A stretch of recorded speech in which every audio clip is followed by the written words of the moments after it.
semua, namaku Eunike Mima. Aku mahasiswa semester 4 di Quick&G School of Business. Jadi pada kesempatan hari ini aku bakal ngebahas tema tentang asuransi. Nah, tema kita hari ini itu berhubungan sama mata kuliahku, bank dan lembaga keuangan lainnya. Jadi tunggu apa lagi, kita langsung masuk ke penjelasannya. Nah, yang pertama kita harus tahu banget secara garis besar apa itu asuransi.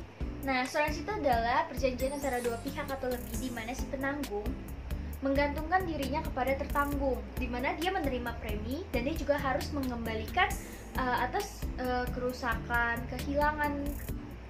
Nah, untuk lebih lengkapnya kita bisa lihat pengertiannya di Undang-Undang Nomor 2 Tahun 1992 tentang usaha perasuransian. Nah, yang namanya industri itu udah pasti ada kerugiannya, termasuk juga industri perasuransian. Mereka punya resikonya yang bisa jadi menimbulkan kerugian.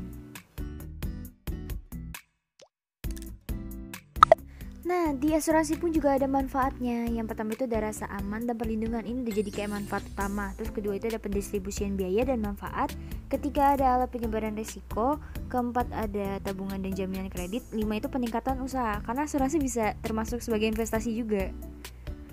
Nah, ada juga jenis usaha perasuransian. Yang pertama itu ada asuransi kerugian, ada juga asuransi jiwa, terus ada reasuransi.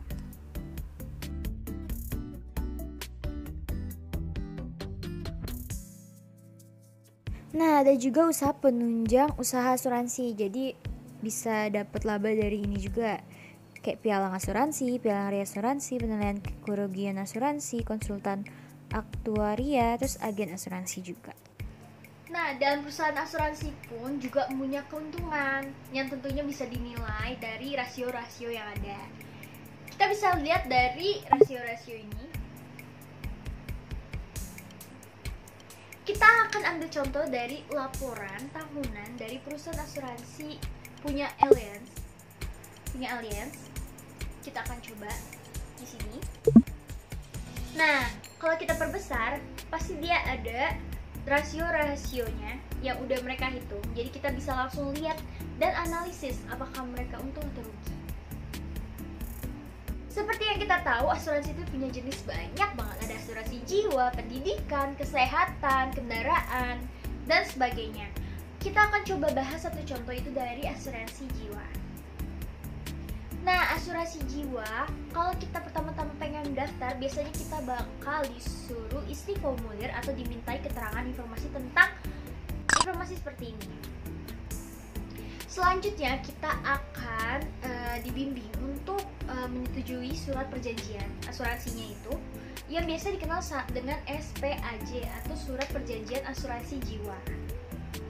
Nah, biasanya kita tuh mendaftar tuh banyak banget caranya.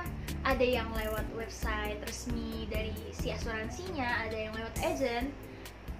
Setelah kita menandatanganinya itu sama aja kayak kita sudah menyetujui semua prosedur yang ada di dalam sistem mereka gitu. Nah, setelah itu mereka berikutnya akan dibimbing oleh agent biasanya untuk melakukan pembayaran premi awal, maupun tunai ataupun kredit. Nah, saatnya kita masuk ke penjelasan tentang klaimnya. Kalau untuk klaim, yang pertama itu kita harus dimintai data-data pribadi, informasi lengkap tentang tertanggung. Contohnya kayak gini, informasi-informasi yang biasanya diminta. Setelah itu kita akan ditanyai tentang kejelasan atau kelengkapan dari dokumen. Jadi misalnya ada yang belum diserahkan, itu bakal diminta dan diajukan terus hingga semua dokumennya lengkap. Setelah dokumennya lengkap, biasanya masa kerjanya itu 7-14 hari kerja, tergantung kelengkapan dokumen dan kasusnya sendiri. Tapi untuk kasus-kasus tertentu biasanya memerlukan lebih dari 14 hari kerja, karena membutuhkan yang namanya verifikasi atau investigasi terhadap kasus tersebut. Setelah semua ini udah dilewati, baru klaimnya akan cair.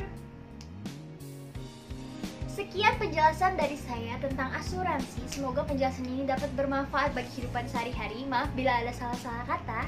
Terima kasih. Sampai jumpa di video selanjutnya.